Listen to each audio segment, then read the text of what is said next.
सत्ता पलटने के लिए मन बना चुके हैं। ये कोई हम लोगों के फरमान पर नहीं, यहाँ की जनता तबाही के चलते मन बनाई है। हम लोग तो केवल अपनी बात को कहने आए हैं। यहाँ एक नेताजी हैं, कल उनका भाषण हो रहा था। अपने भाषण में कह रहे थे कि जो विरोध में है उसको सड़ाएंगे, जलाएंगे। अरे भाई साहब, बबलू भाई को आप नहीं समझे हैं, छुई बोलिए। बबलू भाई होम्योपैथिक है, होम्योपैथिक। और राकेश पांडे जी तो ये अंग्रेजी ओरिजिनल भैया है, अंग्रेजी दवाइयां बनाते हैं। अब बच गए हम, तो हम आपके बस के रोग नहीं है। किसको बनाइएगा, चलाइएगा। आपने जिसका भी विरोध किया है मोतिहारी जिले में, उसका क्रोध और बढ़ गया। आपसे भाई अवनीश जी जो ढाका के विधायक थे, 20 साल तक आपके खिलाफ लड़े और आप खिलाफ करते रह गए। अवनीश जी ढाका से 20 साल विधायक रहे। आपने रक्सौल के विधायक अजय सिंह जी का खिलाफ किया। अजय सिंह जी 5 बार विधायक बने रहे रक्सौल से। आपने रामचंद्र सहनी जी का खिलाफ किया। 3 बार सुगौली के लोगों ने रामचंद्र सहनी जी को विधायक बना के रखा। अब तो हम भाग्यशाली हो गए। हम तो एक बार जीतते थे, एक बार हारते थे। आपने मुझे अगर कह दिया है कि कराएंगे कराएंगे, तब लग रहा है कि 20 साल के लिए हम भी मौके हो गए। ऐसा नहीं कीजिए महोदय। मोतिहारी की जनता कोई बैकवर्ड फॉरवर्ड हिंदू मुसलमान दलित की बात नहीं है। महादलित का राजू बैठा जी बैठे हैं, किस पार्टी के हैं? श्याम बिहारी भैया किस पार्टी के हैं? हमारे युवा के अध्यक्ष रहे किस पार्टी के हैं? भाई बच्चा यादव जी किस पार्टी के हैं? पूनम देवी जी किस पार्टी की हैं? राकेश पांडे जी तो दवाई वाले समाज सेवी है। कोरोना में नेताजी आप किसी गांव में नहीं गए। ये लंदन छोड़ के कोरोना में चंपारण के लोगों का सेवा करने का काम राकेश पांडे जी ने किया। आपको कोई कबूल नहीं है, कोई काम करने वाला व्यक्ति पसंद नहीं है। पवन जायसवाल अगर राजनीति करता है मेरा खिलाफ कीजिएगा तो चलेगा। राकेश पांडे जी के खिलाफ आप क्यों बोलते हैं? ये दुर्गा मंदिर का जो बड़ा गेट बना, ये अपने स्तर से बनवाए। ये उर्दू लाइब्रेरी को अपने स्तर से बनाने का काम किए। सोमेश्वर नाथ हरिराज में पुस्तकालय बनाने का काम कर रहे हैं। जो समाज सेवा करता है वो भी आपको पसंद नहीं है, आपको डर लगता है। एक ब्राह्मण समाज का व्यक्ति आगे बढ़ेगा तो कहीं खतरा नहीं हो जाएगा। भैंस आगे बढ़ रहा है तो खतरे है। राजपूत को बढ़ने ही नहीं दीजिएगा, भूमिहार को देखना ही नहीं चाहते हैं, दलित की पजरे बैठते ही नहीं है, महादलित को पूछते ही नहीं है, हिंदू से मतलब नहीं है, मुसलमान से दूरी बना के रखते हैं। वैसे ही काम आप करना चाहते हैं। इस में हम आग्रह करेंगे, नौजवानों से आग्रह करेंगे, हिंदू और मुसलमान से आग्रह करेंगे, दलित और महादलित से आग्रह करेंगे, अगली और किसी जाति के लोगों से आग्रह करेंगे कि जहाँ हम लोग खड़े होकर भाषण दे रहे हैं, ये जिला मुख्यालय है, ये जिला जो मुख्यालय है, यहाँ सेंट्रल यूनिवर्सिटी है। स्टेडियम कैसा है भाई साहब? ये स्टेडियम है। मोतिहारी का स्टेडियम कैसा होना चाहिए? ढाका का स्टेडियम भी ऐसा ही है। ढाका ब्लॉक है, अनुमंडल है, उसका स्टेडियम ऐसा है। ढाका में भी स्टेडियम है, घोड़ासान में स्टेडियम है। आप नेताजी बताइए मोतिहारी में एक बड़ा स्टेडियम क्यों नहीं बना कि अच्छे अच्छे खिलाड़ियों को खेलने का मौका मिले, बड़ा आयोजन हो सके? आप बताइए सेंट्रल स्कूल जो मोतिहारी में है, आप इतने दिन से पद पर बैठे हुए हैं, सेंट्रल स्कूल को जमीन क्यों नहीं मिला? और नेहरू स्टेडियम में सेंट्रल स्कूल चलता क्यों है भाई साहब? क्यों चलता है? आप बताइए चीनी मिल का मुद्दा क्यों रह गया बाकी यहाँ का? आप बताइए कि मोतिहारी में आप ही के लोग 15 साल तक नगर निगम पर कब्जा किए हुए रहे। मोतिहारी में ड्रेनेज सिस्टम को, नाला के सिस्टम को ठीक करने के लिए, मास्टर प्लान बनाने के लिए आपने कौन सी नीति बनाने का काम किया? आप बताइए। 20 करोड़ रुपया मोतिहारी के मोती झील के बगल से, क्या बोलते हैं, ड्राइव है ना, मेरीन ड्राइव बनाने के लिए 20 करोड़ रुपया 1.5 साल से पड़ा हुआ है। आप जवाब दीजिए मोतिहारी की जनता को कि आपने क्यों नहीं प्रयास करके मेरीन ड्राइव को बनवाने का काम किया?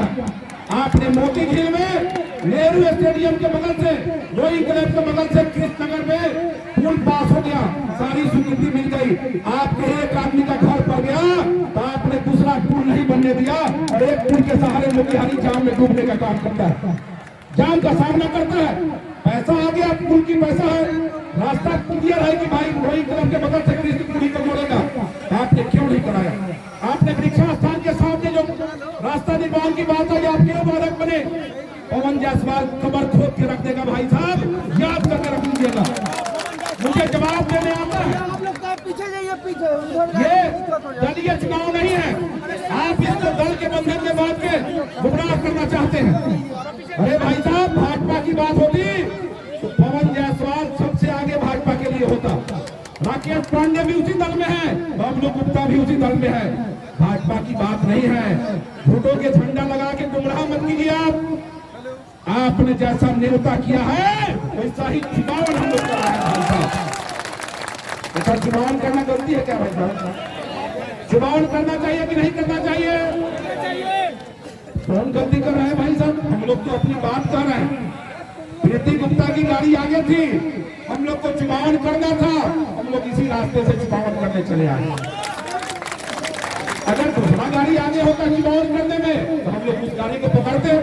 यहाँ की जनता ने अगर प्रीति गुप्ता के माध्यम से गाड़ी को आगे कर दिया तो चुनाव करने में हम नदी थोड़े टपेंगे भाई साहब।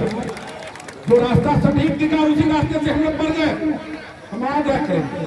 गुजारिश करेंगे, ये सभा धमकी देना, अब बड़े नेता है, आप धमकी दे रहे हैं सराहने का, गलाने का। आप केवल नेता को धमकी नहीं दे रहे हैं, आप जनता को भी धमकी दे रहे हैं भाई साहब। और जनता को धमकी दे रहे हैं तो जनता इस बार आपको सरा गला के रख देगी भाई साहब। हम कह रहे हैं जनता महान है, 5 साल विधायक थे, 5 साल बाद हमको बदल दी, फिर से काम किए, फिर से जीते, फिर जो अच्छा काम किए उसको मौका दी जनता। ये तो बदलने का जगह है, इसको अपना जागीर समझने की जरूरत नहीं है। और जनता पर निर्णय थोप के अपना साम्राज्य जो स्थापित करना चाह रहे हैं आप, और अभी तक किए हुए थे, इस बार नौजवान आपके मन को तोड़ने के लिए मन बना चुका है। ये महिलाएं इतनी बैठी है, हम बोल रहे थे राकेश पांडे जी को कि लोकसभा विधानसभा में जब हेलीकॉप्टर उतरता है ना तो हेलीकॉप्टर देखने के लिए ठीक रहता है, बिना हेलीकॉप्टर की इतनी महिलाएं बैठी है। ये प्रीति गुप्ता को वोट देना चाहती है और कहता है लोग कि एक महिला साक्षर हो जाएगी तो पूरा परिवार साक्षर हो जाता है, और एक महिला जब समझ जाती है कोई चीज तो पूरे परिवार को समझाने की शक्ति रखती है, तो खाने बंद कर देती है। इतनी महिलाएं बैठी हुई है। ये पवन जायसवाल के नाम पर थोड़ी आई है भाई साहब, ये राकेश पांडे जी के नाम पर आई है, बबलू गुप्ता जी के नाम पर आई है। हम लोग आएंगे, किसी को पता भी नहीं था। ये महिलाएं और आप इसलिए आए हैं कि आपने प्रीति गुप्ता को वोट देने का मन बना लिया, आपने मोतिहारी में नेतृत्व परिवर्तन का मन बना लिया था। और प्रीति गुप्ता जी किसी दल के उम्मीदवार नहीं, सर्वदलीय उम्मीदवार है। और सभी दल के लोगों का फर्ज बनता है कि जब बात सर्वदलीय हो जाए, जब भाजपा के नेतागण बैठ के कह रहे हैं, आप भी जाके गांव में कहिए कि दल के बंधन में, जाति के बंधन में, धर्म के बंधन में प्रीति गुप्ता को बांधने की जरूरत नहीं है, मोतिहारी में नेतृत्व परिवर्तन की जरूरत है। भाई मैं तो इसके पहले गए भाषण करने हम रिसोर्ट में, मेरे बगल में बैठी हुई थी, हम चिन्हवे नहीं किए, हम भाषण करके चले गए। बाद में फोटो में पूछे कि भाई जो महिला बैठी है कौन थी, तो लोग कहा कि प्रीति गुप्ता थी। हम तो फोटो में देखते थे, हम तो जोश में भाषण देने गए, जोश में भाषण की और चल दिए। हम बाया दया देखे नहीं, और माया तो देखे थे, दहिना नहीं देखे थे। तो इनका जो भाषण हम देखते हैं, जिस प्रकार का स्पीच देती है, जिस प्रकार गांव में जाकर निडरता से बात करती है, ये प्रमाणित करता है कि किसी के हाथ की कठपुतली प्रीति गुप्ता नहीं बन सकती। और प्रीति गुप्ता को कोई मिसगाइड नहीं कर सकता है, पढ़ी लिखी है, एमए पास है, और महिला है तो पुरुष को भी सम्मान मिलेगा और इन महिलाओं को सभी सम्मान मिलेगा। इसलिए महिलाएं आके बैठी है। कौन कैंडिडेट है मोतिहारी में जो इतनी महिलाओं को बैठाने की क्षमता रखता है? अगर प्रीति गुप्ता के व्यवहार से, विचार से, आचरण से और बातों में अगर दम नहीं होता तो इतनी महिलाएं इनकी बात को सुनने के लिए नहीं आती। इसलिए हम आग्रह करेंगे, किस बात का आग्रह भाई साहब, किस बात का आग्रह कर रहे हैं? किस काम के लिए, किसके वोट के लिए? इधर तो खाना वाना खाए, जोर से बोल दीजिए, किसको वोट देना है? ये अपने लोग के ठेकरा वोट देना चुका, कौन सा? ये है चरपाई साहब, उठा लीजिए तो ठीक से। इसको उठाने के लिए भी 4 आदमी का जरूरत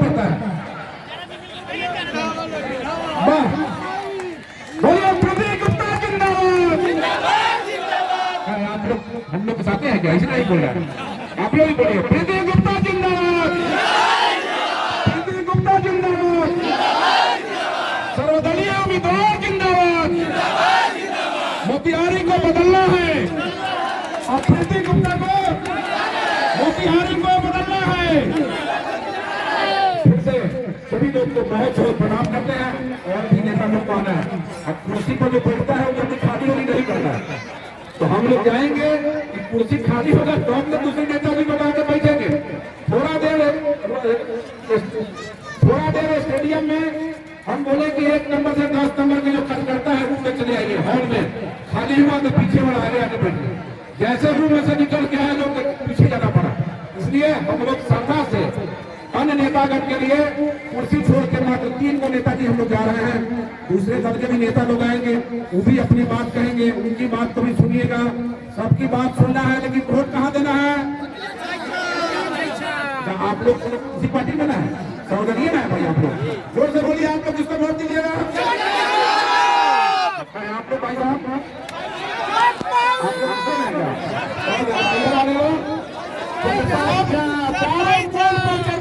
हो गया तो कुछ बाकी रहेगा। ये स्टेडियम की जो दुर्दशा है भाई साहब, आप समझ सकते हैं, यहाँ अच्छा खेल हो ही नहीं सकता है। नेहरू स्टेडियम में सेंट्रल स्कूल चलता है। प्रीति गुप्ता अगर मेयर बनती है तो खिलाड़ियों की भी चिंता करेगी। प्रभाकर भाई के स्टेडियम में पागल हो जाते हैं, कहने से फंड लाके करे। प्रीति गुप्ता जीतेगी, खिलाड़ियों को सम्मान मिलेगा, युवा को सम्मान मिलेगा, महिलाओं को सम्मान मिलेगा, नौजवानों को सम्मान मिलेगा और सर्वांगीण विकास होगा नगर निगम का। फिर से सभी लोग को बहुत बहुत प्रणाम करते हैं। हमको तो वोट देने का अधिकार है नहीं भाई, हम तो ढाका के लोग हैं, वोट आप ही को देना है। हम लोग आपके साथ कदम से कदम मिला के हैं। फिर से सभी लोग को प्रणाम करते हैं। जय हिंद, जय भारत।